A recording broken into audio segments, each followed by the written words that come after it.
Tú eres grande, Señor, y muy digno de toda alabanza. Grande es tu poder. Tu sabiduría es infinita. Y yo, un hombre, parte insignificante de la creación, quiero alabarte.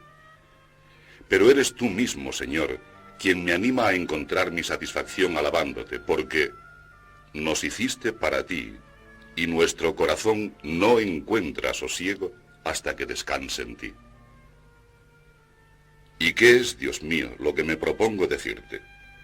Solo una cosa, que no sé de dónde he venido a esta vida mortal, o quizá a esta muerte vital. No lo sé. Sí sé que tuve una buena acogida, los consuelos y detalles de tu ternura, según oí contar a mis padres. Pero ¿qué ocurrió antes de esta época, Dios mío? ¿Estuve en alguna parte? No tengo quien me explique este enigma. Sin embargo, un ser animado como el mío, ¿de dónde podría proceder sino de ti, Señor? ¿Es que alguien puede ser autor de sí mismo? Señor, tú eres el Ser Supremo, y no cambias. Tus años no se acaban, tus años son el día de hoy. ¿Cuántos y cuántos días nuestros y de nuestros padres han pasado por tu hoy, y de él recibieron el ser, y de alguna forma existieron? Y aún seguirán pasando otros, y de él recibirán el ser, y de alguna forma existirán. En cambio tú, Señor, siempre eres el mismo, y todas las cosas de mañana en adelante, y las de ayer para atrás, las harás hoy, las has hecho hoy. ¿Qué importancia tiene que alguien no lo entienda? Que se alegre también así, y que, aunque no encuentre la respuesta, prefiera encontrarte a ti a encontrar la respuesta sin encontrarte a ti. No hablaré de mi primera infancia.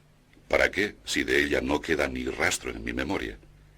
Pero sí hablaré de mi niñez, pues aun siendo niño, experimenté miserias y engaños, ya que se me proponía como norma de buen vivir obedecer a mis preceptores, que me amonestaban para lograr sobresalir en el arte de la palabra y alcanzar así renombre mundano.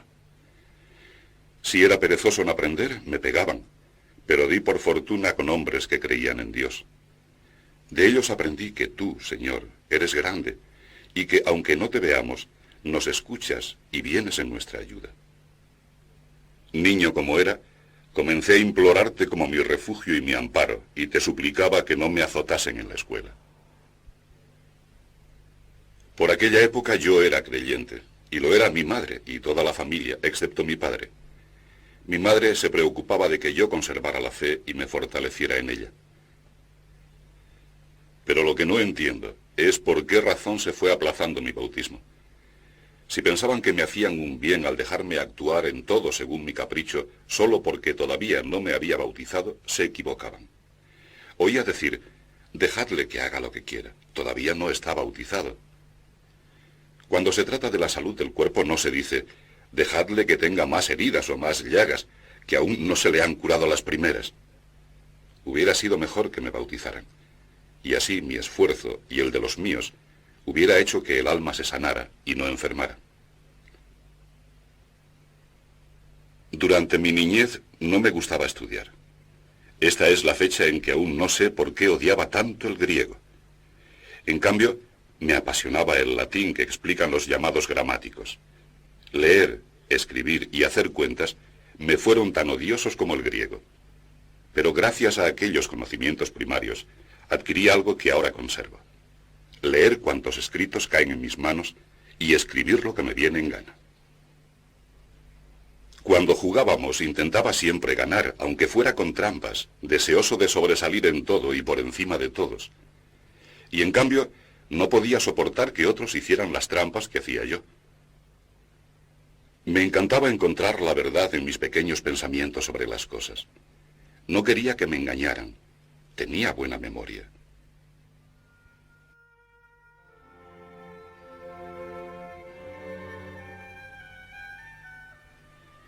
Cuando llegué a la adolescencia, ardí en deseos de hartarme de las más bajas cosas, y llegué a envilecerme.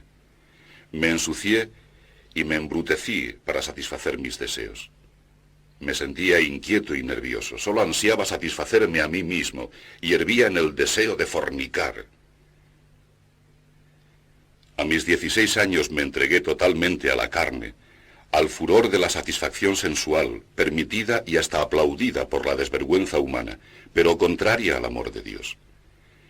Ni siquiera los míos se preocuparon de que evitara tanto pecado.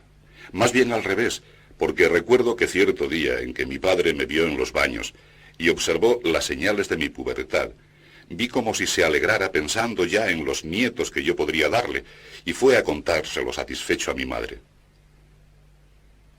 Pero tú, Señor, ya habías inaugurado tu templo en el pecho de mi madre. Aunque yo no estaba bautizado aún, ella temió que me internara por sendas tortuosas, y con gran seriedad me recalcó que evitara la fornicación. Poco caso hice de sus advertencias, pues me parecían cosa propia de mujeres que me hubiera dado vergüenza obedecer. Pero eran avisos tuyos, Señor, sin darme yo por enterado.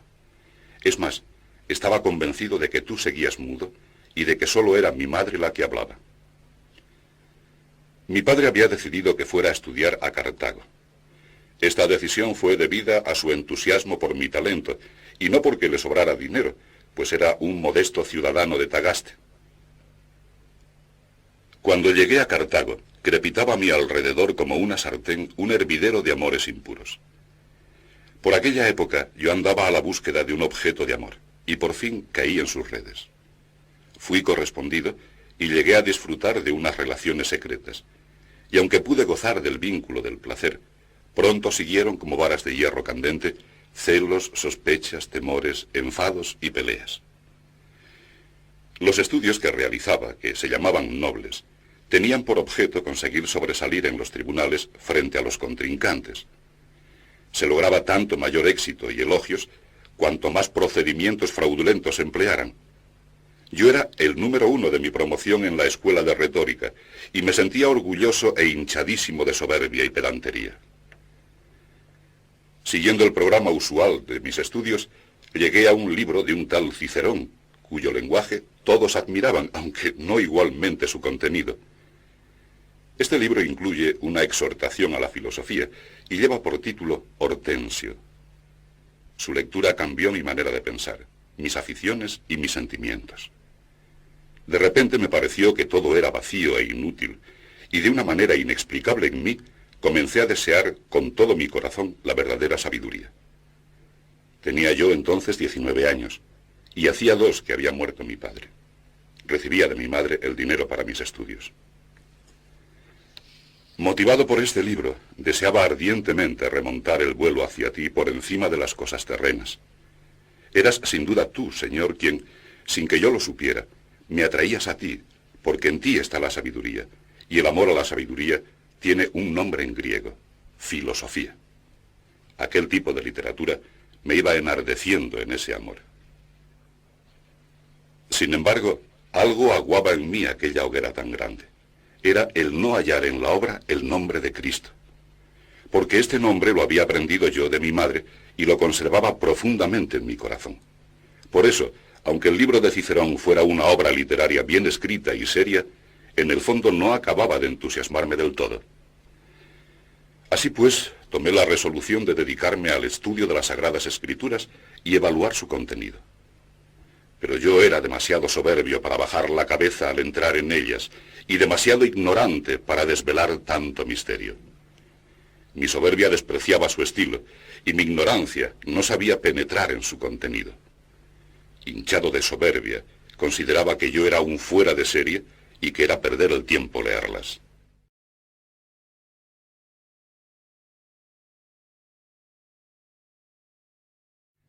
Y así vine a caer en manos de cierto grupo de hombres, los maniqueos, de orgullo delirante, carnales y charlatanes a más no poder. Repetían machaconamente, verdad, verdad. Pero la verdad nunca se hallaba en ellos y sus palabras eran pura falsedad. No solo las que se referían a ti, que eres la misma verdad, sino también las referentes a las cosas creadas. Pero ¿dónde estaba entonces la verdad para mí? Poco a poco fui descendiendo hasta la oscuridad más completa, lleno de fatiga y devorado por el ansia de encontrar la verdad. Y la verdad estaba dentro de mí, más íntima a mí que lo más interior de mí mismo, más elevada que lo más elevado de mí. No sabía que Dios es espíritu, y no un ser dotado de miembros a lo largo y a lo ancho, ni un ser con masa, porque la masa, aun suponiendo una cantidad infinita, no puede estar en todas partes como el espíritu, como Dios. También desconocía qué es lo que hay en el hombre por lo que es y que se llama imagen de Dios, y lo somos de verdad, según el testimonio de la Escritura. Tampoco tenía idea de la verdadera justicia, la que juzga no por la costumbre y las apariencias, sino por la ley rectísima de Dios. Como desconocía estas y otras muchas cosas, me reía de la vida de los patriarcas y de los profetas escrita en las Sagradas Escrituras, aunque al reírme de ellos, ¿qué conseguía sino que tú te rieras de mí? Fui cayendo poco a poco e insensiblemente en las extravagancias enseñadas por los maniqueos, al punto de creer que cuando los higos se arrancaban del árbol, ellos y la higuera, que era su madre, lloraban lágrimas de leche.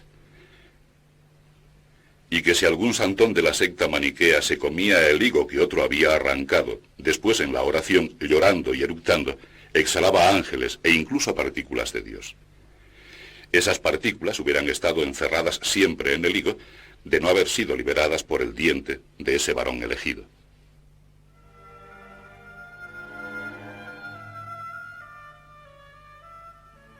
Después de aquellos años pasados en Cartago, abrí cátedra por primera vez en Tagaste, mi ciudad natal. Entretanto, mi madre, fiel cristiana, lloraba por mí porque veía mi muerte espiritual. Tú la escuchaste, Señor. La escuchaste y no desdeñaste las lágrimas que regaban la tierra donde oraba. Porque si no, ¿cómo explicar aquel sueño con que la consolaste? Un sueño que significó tanto para ella, que después de él volvió a admitirme en su compañía, pues había empezado a negarme hasta que me sentara en la mesa con ella, ante el horror y aversión que le provocaban las blasfemias de mi error maniqueo. Lo que vio en sueños es que ella, triste y afligida, se encontraba sobre una regla de madera, y que un joven refulgente, alegre y risueño se acercaba a ella. El joven le preguntó por qué estaba triste y por qué lloraba. Y al responderle ella que lloraba mi perdición, le mandó que se tranquilizase y que observara con detenimiento que donde ella estaba, también estaba yo. Ella miró y me vio a su lado, de pie, sobre la misma regla de madera.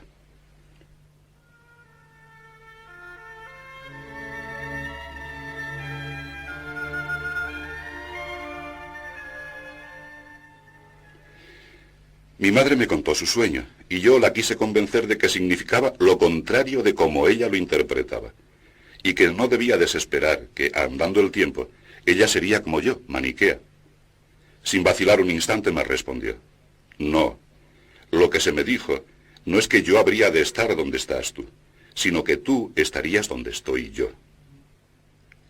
Te confieso, Señor, que me impresionó más tu respuesta por medio de mi piadosa madre que el mismo sueño con que tú le anunciaste lo que había de realizarse, aunque sería mucho más adelante.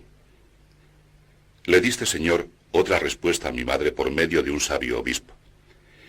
Mi madre le dijo que hablara conmigo para refutar mis errores y conducirme al buen camino, pero él le contestó: déjale por ahora en su error, limítate a pedir a Dios por él. Ya descubrirá él mismo en sus lecturas los errores y la impiedad de la secta maniquea. Es imposible que se condene un hijo de tantas lágrimas.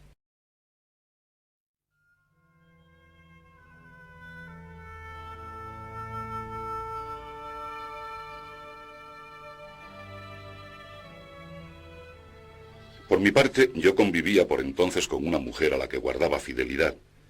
La había conquistado en mis locas aventuras. Entonces experimenté la diferencia entre el amor conyugal, que fructifica en los hijos, y la unión lasciva que rechaza a los hijos, aunque una vez nacidos se les quiera. Por otra parte, también consultaba a los impostores cuyos horóscopos reprueba la piedad cristiana. Por eso es bueno confesarte: ten misericordia de mí, Señor, sana mi alma, porque he pecado contra ti. Por entonces me hice tan amigo de un antiguo condiscípulo que su amistad era para mí más deliciosa que todos los placeres de aquella época, y se fundamentaba en parte por el interés en los mismos estudios. Hasta había logrado yo apartarle de la fe cristiana, interesándole por las supersticiones perjudiciales que yo seguía. Pero he aquí que de repente enfermó y estuvo mucho tiempo sin sentido, bañado en un sudor de muerte. Se le administró el bautismo en estado de inconsciencia, temiendo por su vida. La realidad, sin embargo, fue muy distinta. Mejoró poco a poco, y tan pronto como le pude hablar, intenté reírme de su bautismo, creyendo que también él se reiría conmigo. Pero mi amigo, mirándome horrorizado, como si fuera un enemigo, me atajó y con admirable libertad de espíritu me dijo que si quería seguir siendo su amigo, no hablase de esa manera. Pocos días después, estando yo ausente, le volvió la fiebre y murió. ¡Qué terrible dolor para mi corazón! Cuanto veía a mi alrededor me entristecía. Le buscaba por todas partes y ya no estaba. Tenía el alma atormentada y triste. No sabía qué hacer conmigo mismo. Pero debo decir que, más que a mi amigo, amaba yo mi propia vida. No sé qué raro sentimiento había nacido en mí. Sentía un gran tedio de vivir y a la vez un terrible miedo a la muerte. Mas no en vano corre el tiempo, y poco a poco fue cediendo mi dolor y dando paso al consuelo de placeres y diversiones con otros amigos.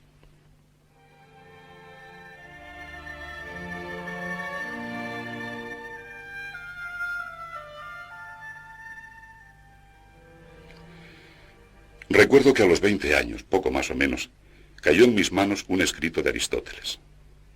Al comentarlo con otros, me decían que a duras penas habían logrado comprenderlo. A veces ni siquiera con auxilio de maestros cultísimos. Lo leí y lo entendí yo solo. Sin ayuda de maestro, entendí todo lo que leí sobre retórica, dialéctica, geometría, música y aritmética. Pero ¿de qué me aprovechaba aquel ingenio fácil si seguía pensando que tú, Señor Dios, verdad plena, eras un inmenso cuerpo luminoso del que yo era una insignificante partícula?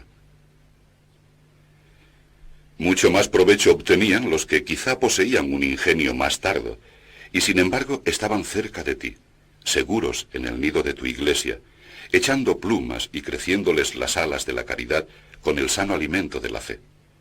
Porque nuestra fortaleza, cuando es solo nuestra, es debilidad. A lo largo de los 9 años aproximadamente en que presté oídos a los maniqueos, había estado esperando con gran anhelo la llegada de cierto obispo maniqueo llamado Fausto, de quien todos se hacían lenguas sobre su buen decir. Pero yo sabía distinguir bien entre la oratoria y la verdad real, y lo que a mí me interesaba era la verdad. Lo que me importaba era el contenido doctrinal que me ofrecía aquel famoso Fausto. Cuando pude hablar con él, le presenté algunos problemas a fin de que despejara las dudas que me tenían angustiado. Fausto, con toda la modestia del mundo, no se atrevió a cargar con tanta responsabilidad. De sobra conocía su ignorancia en tales temas. Esta fue la causa de que aumentara mi desconfianza en los demás doctores maniqueos, visto que el más famoso de todos no había sido capaz de aclarar mis problemas. Por ello, todo el empeño que yo había puesto en progresar dentro de la secta cayó por tierra definitivamente, aunque no hasta el punto de separarme de ella para siempre. Fue obra tuya, en favor mío, la sugerencia que me hicieron de ir a Roma, donde, según decían, los estudiantes eran más disciplinados. Allí enseñaría lo que enseñaba en Cartago. Mi madre lloró amargamente mi partida. Yo la engañé. Ella me acompañó al puerto y se negaba a volver a casa sin mí. La llevé a la ermita de San Cipriano y me escapé por...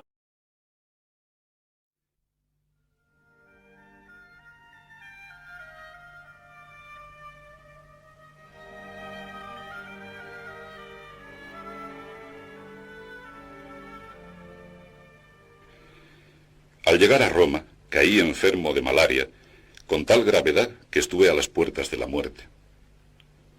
Pero tú, Dios mío, no permitiste que muriera en el estado en que se encontraba mi alma.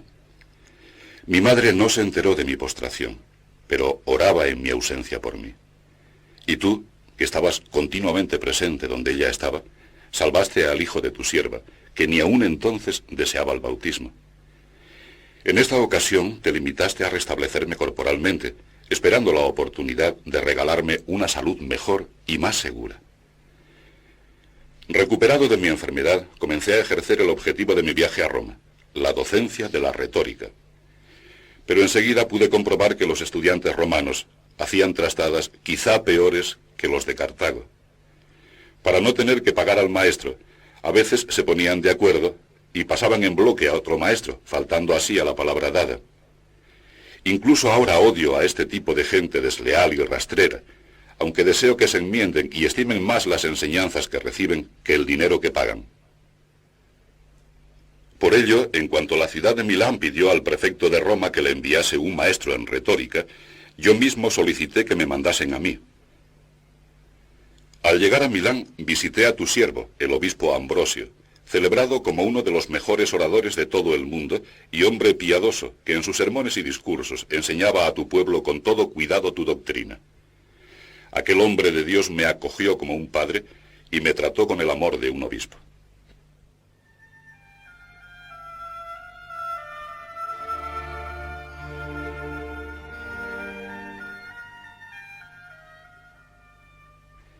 Yo comencé a quererlo y le escuchaba con atención cuando predicaba al pueblo, aunque me quedaba solo en las palabras, en su modo de decir, y más bien despreciaba el contenido de sus explicaciones.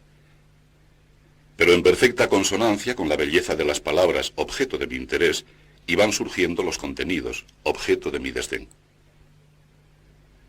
No podía disociar lo uno de lo otro, y cuando abría mi corazón para dar acogida a las expresiones retóricas de Ambrosio, de paso se colaba con ellas la verdad de los contenidos. Esta operación fue paulatina y escalonada. Primero empezaron a parecerme defendibles las tesis que él exponía. Luego me fui convenciendo de que no era aventurado sostener la fe católica, máxime después de oírle resolver repetidas veces algunos pasajes complicados del Antiguo Testamento que, interpretados literalmente por mí, me estaban causando la muerte. Pero al recurrir a la interpretación espiritual que Ambrosio daba a tales pasajes, mi escepticismo empezó a ceder, aunque no por eso me sentía obligado a seguir el camino católico. Sin embargo, dudando de todo, al estilo de los académicos, y dando bandazos entre todo tipo de opiniones, tomé la resolución de abandonar a los maniqueos, y opté por seguir como catecúmeno en la Iglesia Católica, a la que desde niño me habían encomendado mis padres, hasta descubrir algo seguro donde enderezar mis pasos. Andaba por las tinieblas, te buscaba fuera de mí y no te encontraba, Dios de mi corazón. Como por un acantilado, me precipitaba al fondo del mar. Desconfiaba ya de encontrar la verdad, estaba desesperado.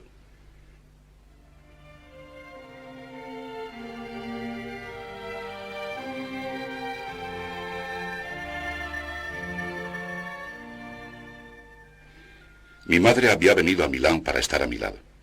Me seguía por tierra y por mar, segura de ti en todo peligro. Al verme, advirtió enseguida la situación realmente crítica en que me encontraba, porque desesperaba ya de dar con la verdad.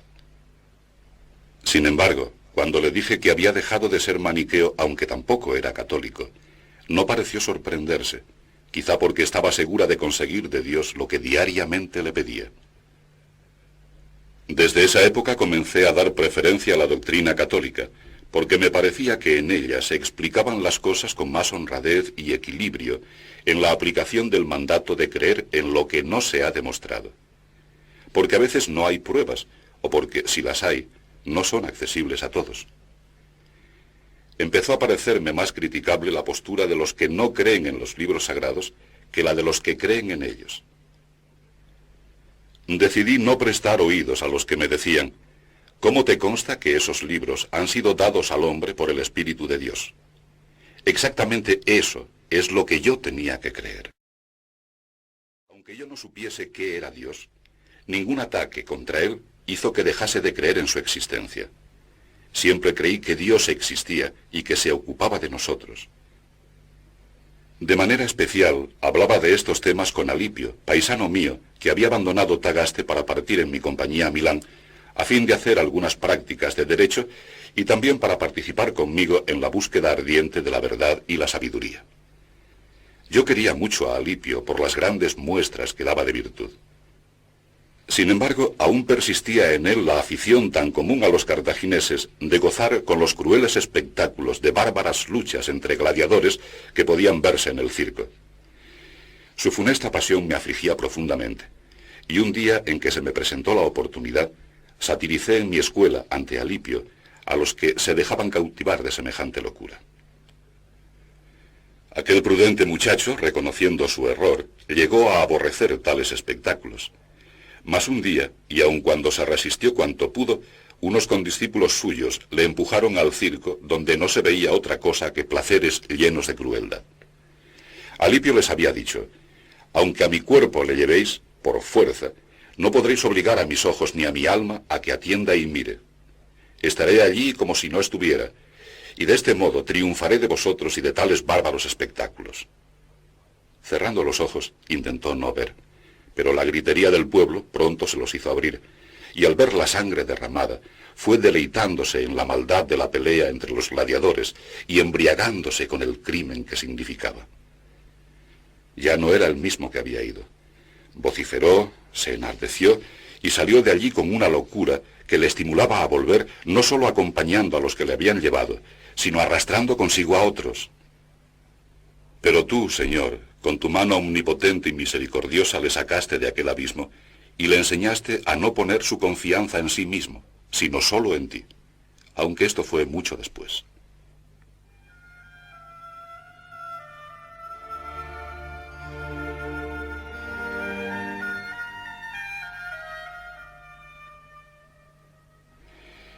Entretanto, me sorprendía a mí mismo cuando recordaba con nerviosismo el tiempo transcurrido desde mis 19 años, cuando empezaron mis anhelos por la sabiduría. Pero ya contaba 30 años y seguía vacilando con la misma avidez por disfrutar de las cosas del mundo, que se desvanecían y me desintegraban poco a poco. Iba pasando el tiempo y tardaba en convertirme. Día tras día aplazaba vivir en ti, pero no aplazaba el morir en mí mismo. Temía ser muy desgraciado privándome de las caricias de una mujer, y creía que la continencia dependía de las propias fuerzas, desconociendo que nadie puede guardar castidad si tú no se lo concedes. Mis pecados iban multiplicándose. Cuando apartaron de mi lado, como impedimento para un futuro matrimonio, a aquella mujer que había compartido durante 15 años mi lecho, mi corazón quedó desgarrado y manando sangre. Ella volvió a África y prometió no conocer a ningún otro hombre, dejando conmigo a Adeodato, el hijo natural que había tenido con ella. Pero yo, incapaz de contrariar mi sensualidad, busqué otra mujer. Me hacía cada vez más miserable, y tú, Señor, cada vez más cercano a mí.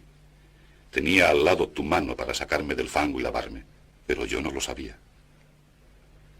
Ya me iba adentrando en la madurez. Cuantos más años tenía, más estúpidamente vacío me volvía. Sin embargo, siempre me esforzaba en pensar en ti como Dios sumo, único y verdadero. Con toda mi alma te creía incorruptible, inviolable e inmutable, porque veía con claridad que lo que se corrompe es peor que lo que no se corrompe, y que lo que puede ser dañado es inferior a lo que no puede serlo, y que lo inmutable es superior a lo que sufre cambio. Pero no podía explicarme el origen del mal. Y caía de nuevo en la oscuridad cuando me preguntaba: ¿y a mí quién me ha hecho? ¿No ha sido mi Dios, que no solo es bueno, sino que es el bien mismo? Entonces, ¿de dónde me viene el querer el mal y el no querer el bien? Aunque volvía a hundirme, nunca caí en ese infierno de algunos que prefieren creer que tú padeces el mal antes que decir que es el hombre quien lo hace. Allí donde había descubierto que lo incorruptible es mejor que lo corruptible, allí mismo debía haberte buscado, y desde allí haber buscado también el origen del mal, es decir, el origen de la corrupción, que ciertamente no puede venir de ti. Ni por voluntad, ni por necesidad, ni por ningún caso fortuito puede la corrupción afectar a Dios, ya que Él es el mismo bien y la corrupción no es ningún bien. Pero ¿para qué tantas palabras para decir que Dios es incorruptible? Si fuera corruptible, no sería Dios. A todas estas cosas daba yo vueltas, apesadumbrado con el miedo a la muerte y sin haber hallado todavía la verdad. Pero tú, Señor, te compadeciste de este polvo y ceniza y quisiste corregir mis deformaciones. Conseguí por entonces algunos libros de los platónicos, y en ellos leí, aunque no con estas palabras, que en el principio ya existía el Verbo, y el Verbo estaba en Dios, y el Verbo era Dios. Por medio del Verbo fueron creadas todas las cosas, y sin él no se ha hecho nada de cuanto ha sido hecho. En el Verbo había vida, y la vida era la luz de los hombres. La luz brilla en la tiniebla, y la tiniebla no la conoció.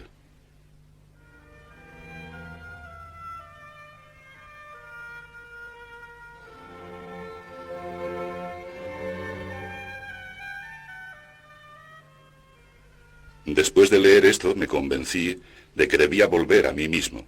Penetré en mi interior, siendo tú mi guía, y ello me fue posible porque tú, Señor, me socorriste.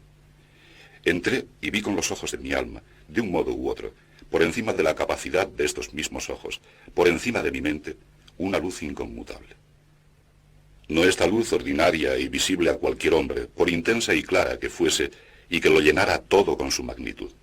Se trataba de una luz completamente distinta. Ni estaba por encima de mi mente, como el aceite sobre el agua, o como el cielo sobre la tierra, sino que estaba en lo más alto, ya que ella fue quien me hizo, y yo estaba en lo más bajo, porque fui hecho por ella. La conoce el que conoce la verdad. Oh, eterna verdad, verdadera caridad y cara eternidad. Tú eres mi Dios, por ti suspiro día y noche, y cuando te conocí por vez primera, fuiste tú quien me elevó hacia ti, para hacerme ver que había algo que ver y que yo no era aún capaz de verlo. Y fortaleciste la debilidad de mi mirada irradiando con fuerza sobre mí, y me estremecí de amor y de temor. Y me di cuenta de la gran distancia que me separaba de ti, por la gran desemejanza que hay entre tú y yo, como si oyera tu voz que me decía desde arriba: soy alimento de adultos, crece y podrás comerme. Y no me transformarás en substancia tuya como sucede con la comida corporal, sino que tú te transformarás en mí.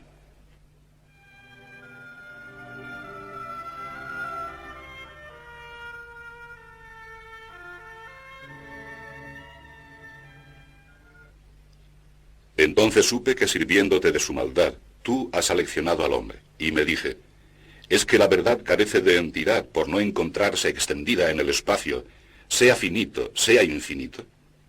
Y Dios me respondió desde lejos: pero yo soy el que soy. Y lo oí como se oye interiormente en el corazón, sin dejarme lugar a la más mínima duda. Me sería mucho más fácil dudar de que yo vivo que de la existencia de aquella verdad que a través de las cosas creadas se hace visible. Me puse a observar las cosas que están debajo de ti. Vi que es evidente que tienen que ser buenas las cosas que se corrompen. Si no tuvieran alguna bondad, no habría en ellas cosa alguna que pudiera corromperse. La corrupción deteriora, y no existe deterioro si no hay disminución del bien. Por consiguiente, sean cuales fueren las cosas, si son buenas. Y el mal, cuyo origen buscaba, es nada, ya que si fuera una cosa tendría que ser un bien. Así es como yo vi este problema y comprendí que tú hiciste todas las cosas buenas, y que no hay en absoluto nada que no haya sido creado por ti. En definitiva, para ti el mal no existe. Y no solo para ti, sino para el conjunto de lo que tú creaste. No hay nada que pueda destruir el orden que tú, Señor, pusiste en el universo.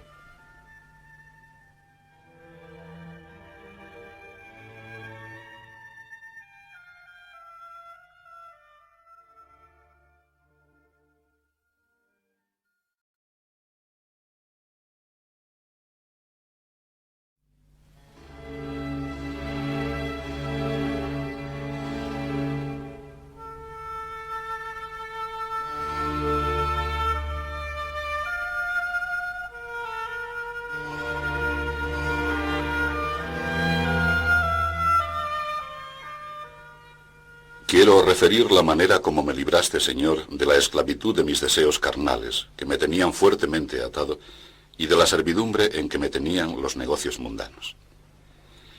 Estaba conmigo Alipio, y vino a vernos un tal Ponticiano, paisano nuestro por ser natural de África.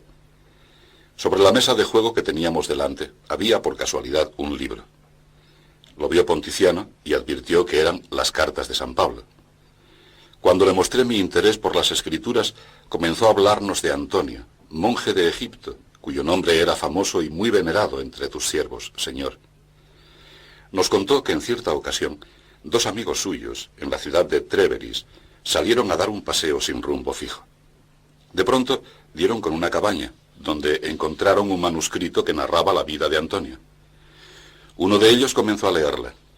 Crecía su admiración y entusiasmo y pensó abrazar aquel género de vida para servirte a ti y abandonar las ocupaciones terrenas. También el otro le dijo que quería acompañarle. Y estos dos hombres, abandonándolo todo, te siguieron. Los dos tenían novia, y las dos, cuando supieron la decisión de ellos, también te consagraron su virginidad. Esto fue lo que nos contó Ponticiano. Y tú, Señor, mientras él lo estaba refiriendo, hacías que yo me fijara en mí mismo y me pusiera delante, no a las espaldas, donde lo había echado para no verlo, todo lo feo de mi mala vida, lo descompuesto, lo sucio, lo podrido. Me veía y me horrorizaba, y no tenía dónde huir de mí mismo. Entonces, cuanto más crecía mi amor por aquellos de quienes oía tan saludables ejemplos, porque se habían entregado en cuerpo y alma a ti para que los sanaras, tanto más me despreciaba y me odiaba a mí mismo al compararme con ellos. Yo, en los inicios de mi adolescencia, llegué a pedirte incluso la castidad. Te dije, dame, Señor, castidad y continencia, pero no ahora. Temía que me escucharas al punto y curaras la enfermedad de mi concupiscencia. Lo que yo quería no era apagarla, sino satisfacerla. Cuando Ponticiano se marchó, me encaré conmigo mismo. Con qué aspereza azoté mi alma para que me obedeciese, pero ella se resistía, sentía verdadero pánico de verse apartada de la costumbre que la consumía y llevaba a la perdición eterna. En la casa donde nos hospedábamos había un huertecillo. A él me condujo el desasosiego de mi corazón para que nadie impidiese el encarnizado combate que había entablado conmigo mismo. Alipio iba detrás de mí al verme presa de tal agitación. Todas mis facultades clamaban que debía ir a ti, Señor, y de pronto se formó en mi interior una tempestad muy grande, y estallé en una torrencial lluvia de lágrimas. Me alejé de Alipio, me pareció que para llorar era mejor estar solo, y me eché bajo una higuera, dando rienda suelta a mis lágrimas. Y hablando contigo, Señor, dije algo así, ¿y tú hasta cuándo? ¿Hasta cuándo has de mostrarte enojado? No te acuerdes ya jamás de mis pasadas maldades. Me sentía aún preso por ellas y gemía, ¿hasta cuándo voy a seguir diciendo, mañana, mañana? ¿Por qué no ahora mismo? ¿Por qué no poner fin ahora mismo a todas mis miserias? Mientras decía esto y lloraba con amarguísimo arrepentimiento de mi corazón, de repente oí en la casa vecina una voz de niño que cantaba y repetía muchas veces, toma y lee, toma y lee. De repente se me demudó la cara. Intenté reflexionar si acostumbraban los niños a cantar cosa semejante en algunos de sus juegos, pero no recordaba haber oído nunca nada parecido. Reprimiendo mis lágrimas, me levanté, interpretando esa voz como una orden del cielo, ordenándome que abriese el libro de las epístolas de San Pablo y leyese lo que se me apareciera al abrirlo. Volví deprisa al sitio en que estaba sentado Alipio, porque allí había dejado el libro del apóstol. Lo arrebaté, lo abrí y leí en silencio lo primero que me vino a los ojos. Decía, conduzcámonos con dignidad. Nada de comilonas ni borracheras, nada de lujurio ni desenfreno, nada de riñas ni pendencias. Vestíos del Señor Jesucristo, y que el cuidado de vuestro cuerpo no fomente los malos deseos.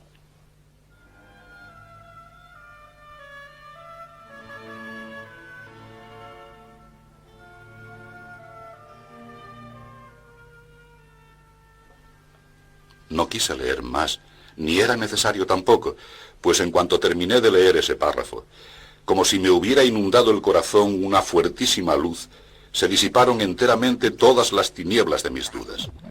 Cerré el libro y ya tranquilo, se lo expliqué todo a Alipio.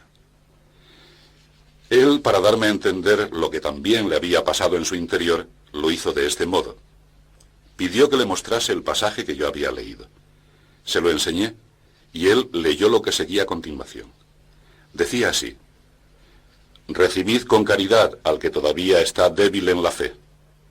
Alipio se lo aplicó a sí mismo y me lo dijo. Fortalecido con este aviso y sin ninguna agitación interior ni duda alguna, se unió a mi resolución, que tan de acuerdo estaba con la pureza de sus costumbres. Después entramos a ver a mi madre. Se lo contamos todo y se llenó de alegría. No cesaba de bendecirte, Señor, y de darte gracias a ti, que eres poderoso y puedes darnos mucho más de lo que te pedimos y de lo que pensamos. Así trocaste su prolongado llanto en un gozo mucho mayor que el que ella deseaba, y mucho más puro del que pretendía en los nietos que de mí esperaba.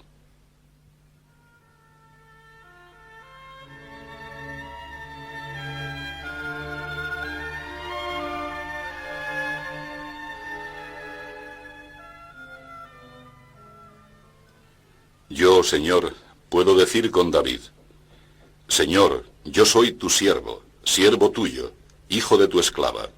Rompiste mis cadenas. Te ofreceré un sacrificio de alabanza. Que te alaben mi corazón y mi lengua, y que todos mis sentidos y potencias digan: Señor, ¿quién es semejante a ti? Pero tú dame una respuesta y dile a mi alma: yo soy tu salvación. Y me pregunto ahora, ¿dónde estuvo mi libre albedrío durante aquella multitud de años? ¿De qué profundo secreto se le sacó en aquel momento para que yo, libre y voluntariamente, inclinase mi altiva frente bajo tu yugo suave y mis hombros a tu carga ligera? Cristo Jesús, qué dulce fue para mí verme de golpe privado de unos deleites que no eran más que simplezas y vanidades. Antes tenía miedo de perderlos, y ahora gozaba por haberlos dejado. Eras tú quien los iba dejando por mí. En su lugar entrabas tú, que eres dulzura soberana y superior a todos los deleites.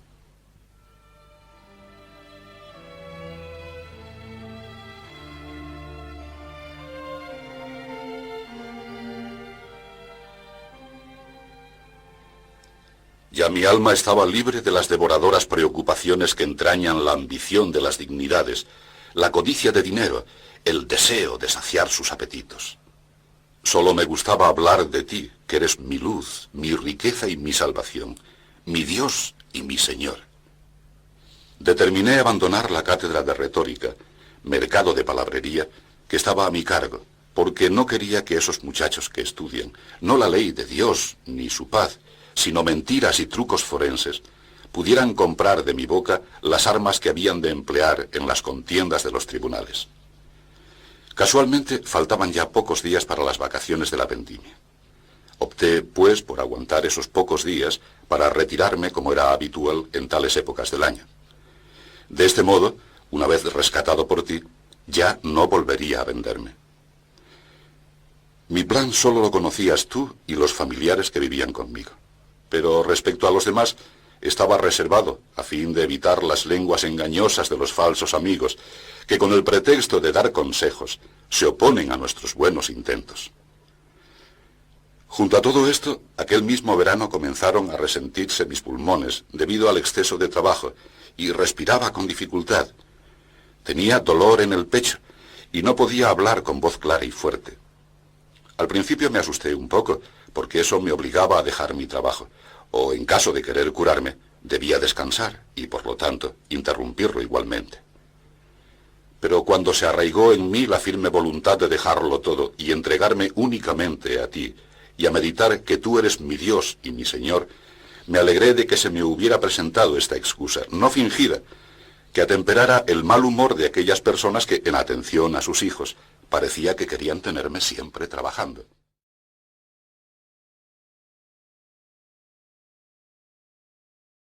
Lleno, pues, de esta alegría, aguanté aquellos pocos días hasta que terminase el curso, días que me parecían tan largos por el deseo de estar libre. Llegó por fin la fecha en que efectivamente había de exonerarme del empleo de maestro de retórica, y yo, lleno de gozo y dándote muchas gracias por ello, me retiré a la finca de un amigo con Alipio, que como yo era catecúmeno, en compañía de mi madre, y de un grupo de amigos.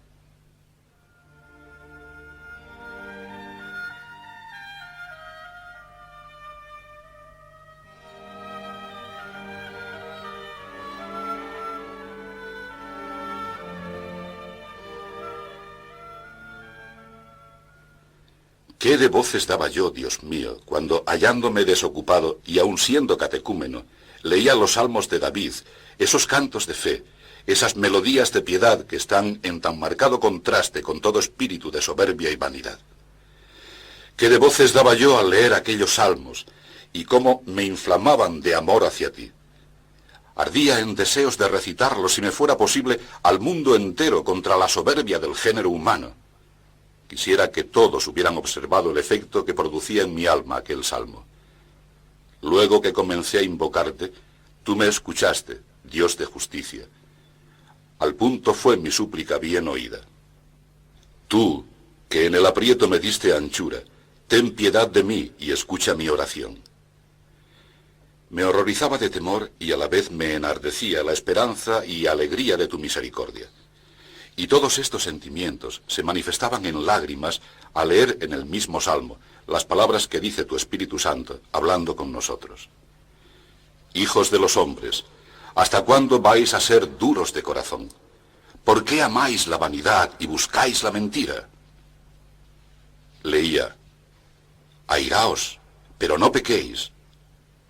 ¿Cómo me sentía de impresionado, Dios mío, yo que había aprendido ya a airarme por mis pasados desórdenes para no pecar más en adelante?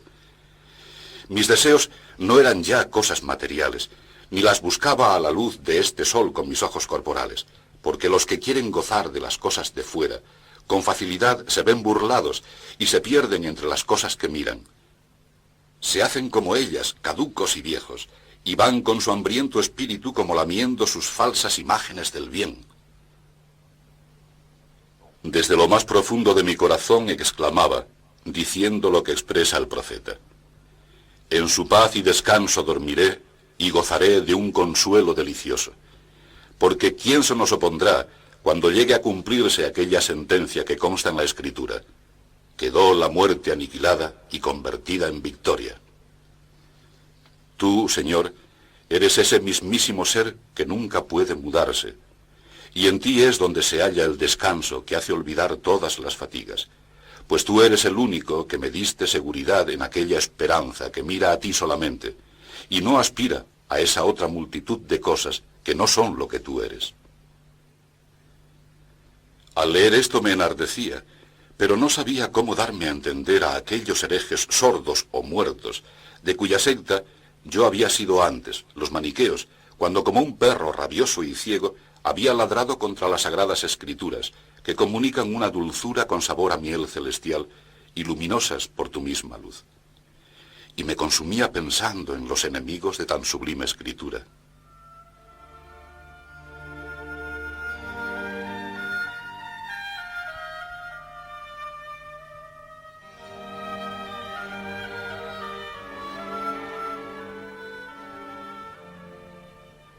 Cuánto me acordaré de todo cuanto aconteció durante aquellas largas vacaciones. Hay una cosa de todos modos que no olvidaré ni pasaré por alto: la dureza de tu azote y la admirable presteza de tu misericordia. Por aquellas fechas estaba sufriendo un dolor de muelas tan fuerte que no podía ni hablar. Entonces se me ocurrió decir a todos los amigos presentes que rogaran por mí al Dios de mi salud. Escribí este ruego en una tablilla de cera y luego se la di para que ellos la leyeran. Apenas nos hincamos de rodillas en ademán de súplica, desaparecieron los dolores. ¿Qué clase de dolores eran? ¿Cómo desaparecieron? Confieso que me quedé boquiabierto, Señor Dios mío. Nunca me había ocurrido nada parecido desde que nací. De esta manera, tú me diste a conocer en lo más hondo de mí tu misericordia. Y yo, radiante de gozo en tu fe, alabé tu nombre.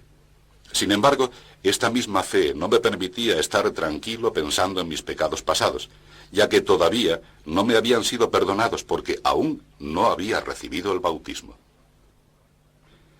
Poco antes de que terminaran las vacaciones de la vendimia, comuniqué a los milaneses que proveyeran a sus estudiantes de otro maestro de retórica, porque yo había optado por servirte, y además no podía seguir con esa profesión debido a mis problemas.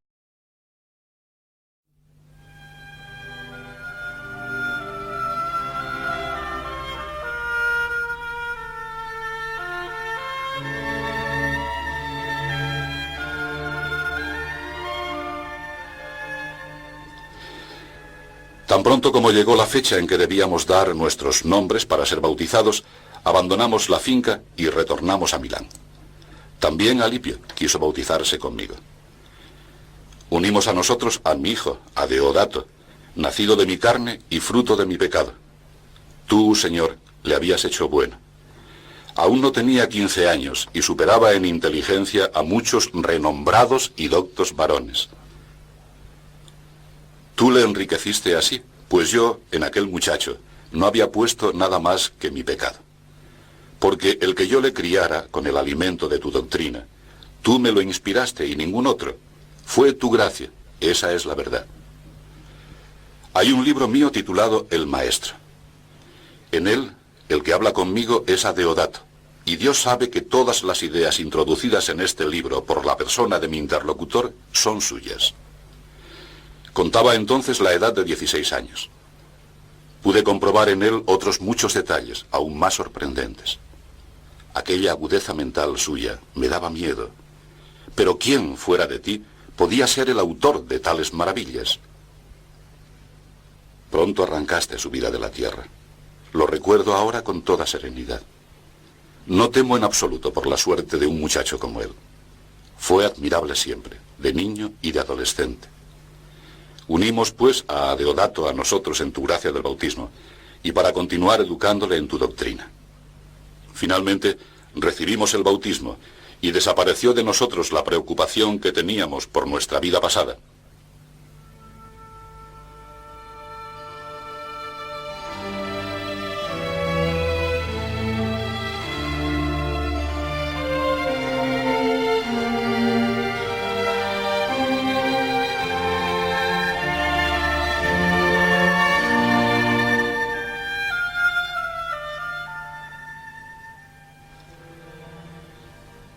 En aquellos días no me hartaba de considerar, embargado de una asombrosa dulzura, tus profundos designios sobre la salvación del género humano. Cuánto lloré también, oyendo los himnos y cánticos que dulcemente resonaban en la iglesia, cuyo suave acento me producía una honda emoción, y me excitaban a devoción y ternura. Y esas lágrimas que derramaba me confortaban. No hacía mucho tiempo que la iglesia de Milán había introducido esta práctica tan consoladora y edificante, que es de tanto consuelo para los fieles que cantaban con la boca y con el corazón. En efecto, no hacía más de un año que Justina, la madre del joven emperador Valentiniano, que era arriano, había comenzado la persecución de su siervo Ambrosio. El pueblo fiel pasaba la noche en la iglesia, dispuesto a morir con su obispo, siervo tuyo. Fue entonces cuando se instituyó la costumbre de cantar himnos y salmos, según se acostumbraba ya en las iglesias de Oriente, para evitar que el pueblo se dejara abatir por la tristeza o el aburrimiento.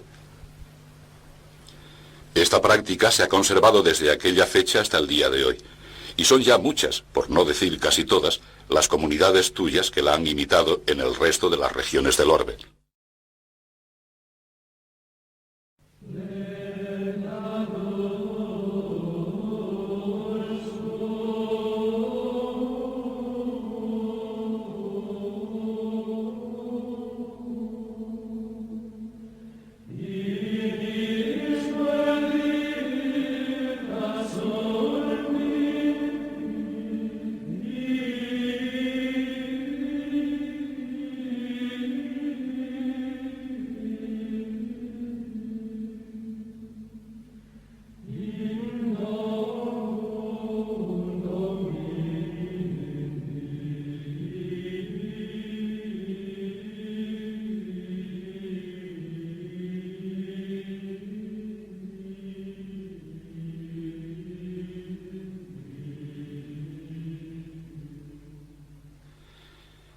Por entonces resolvimos volver a África todos juntos, y cuando estábamos en el puerto de Ostia, donde desemboca el Tíber en el mar, murió mi madre.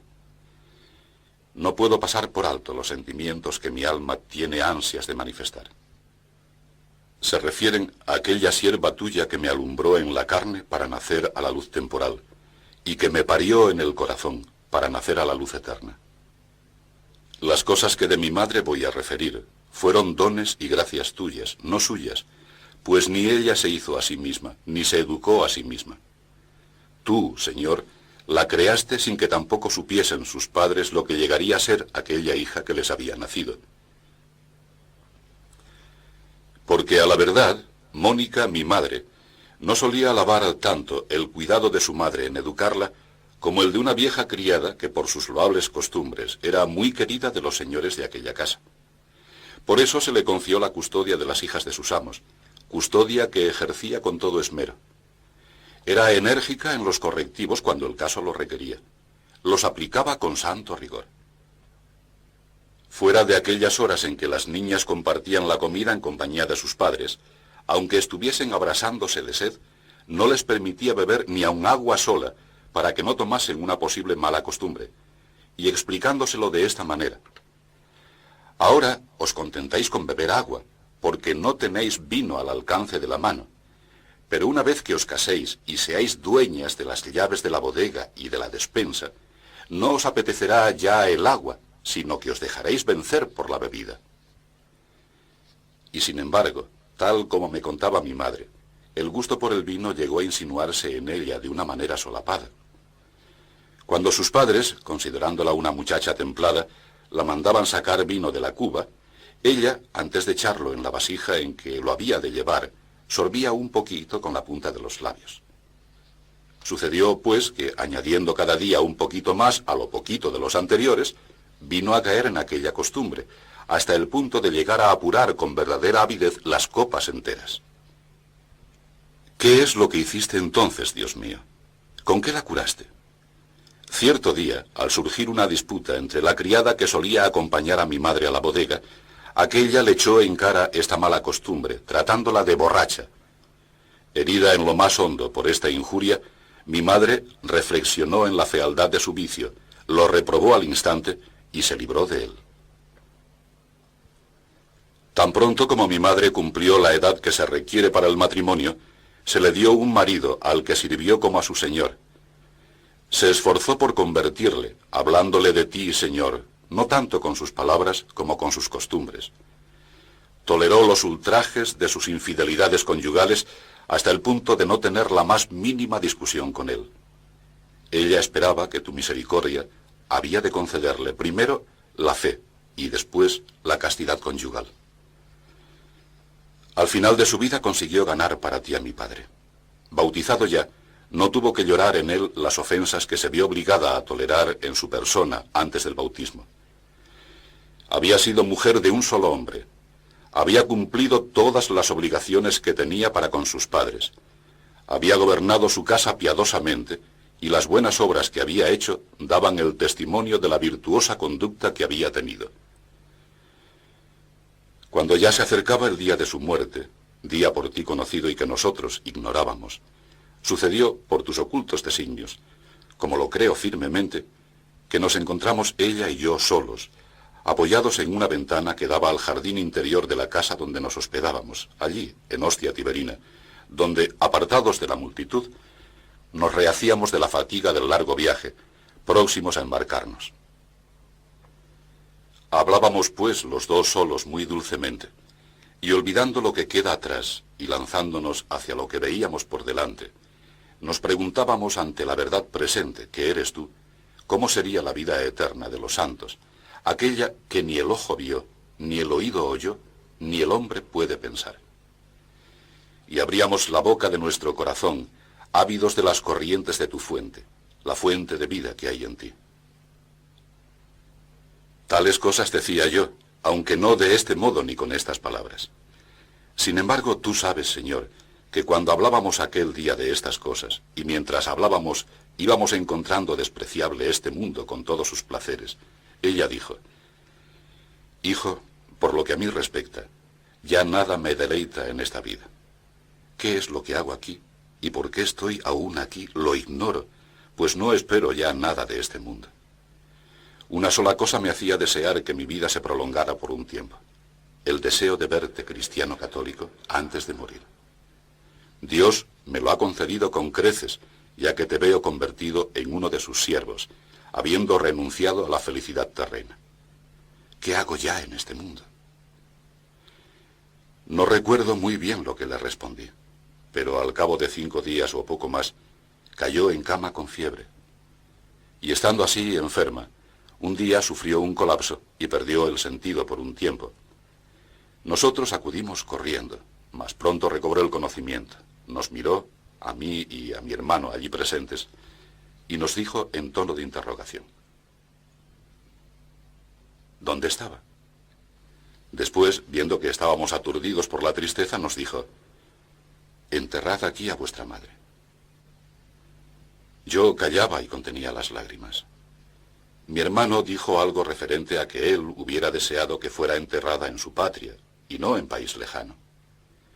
Ella lo oyó, y con cara angustiada, lo reprendió con la mirada por pensar así, y mirándome a mí dijo: mira lo que dice.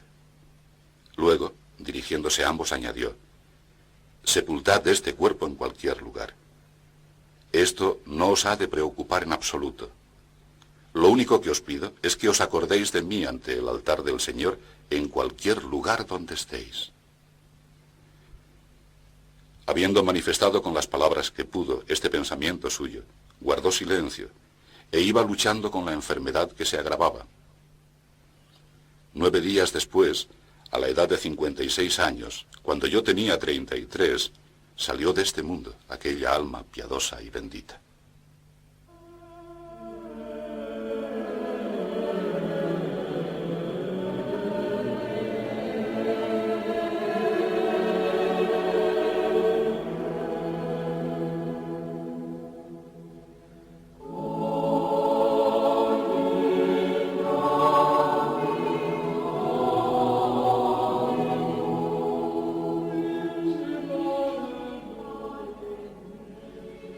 Mientras le cerraba los ojos, una tristeza inmensa invadió mi corazón e iba a echarme a llorar. Pero al punto de saltárseme las lágrimas, con un violento esfuerzo de voluntad lo impedí, sufriendo lo indecible con este esfuerzo. Reprimí el llanto porque no estaba bien celebrar aquel funeral entre lamentos, ya que con tales extremos se deplora de ordinario cierta especie de miseria de los que mueren, algo así como su extinción total. Pero mi madre no moría miserablemente, ni moría para siempre. Estábamos plenamente seguros de ello porque así lo demostraba su vida y porque su fe había sido sincera. Entonces, ¿qué es lo que tanto me dolía interiormente? Sin duda alguna, era que se había roto de pronto la queridísima costumbre de vivir juntos y se me desgarraba el alma porque mi vida había llegado a ser una sola con la suya. Cuando llegó el momento de levantar el cadáver, le acompañamos, la enterramos y luego volvimos sin derramar una sola lágrima, pero durante toda la jornada me invadió una profunda tristeza interior. Mentalmente desconcertado, te pedía, Señor, que curases mi dolor. Pero tú no lo hacías, y me parece que era para que quedase bien grabado en mi memoria, al menos con esta única prueba, la fuerza vinculante de la costumbre, incluso para un alma que ya no se alimenta de vaciedades, sino de la palabra de verdad.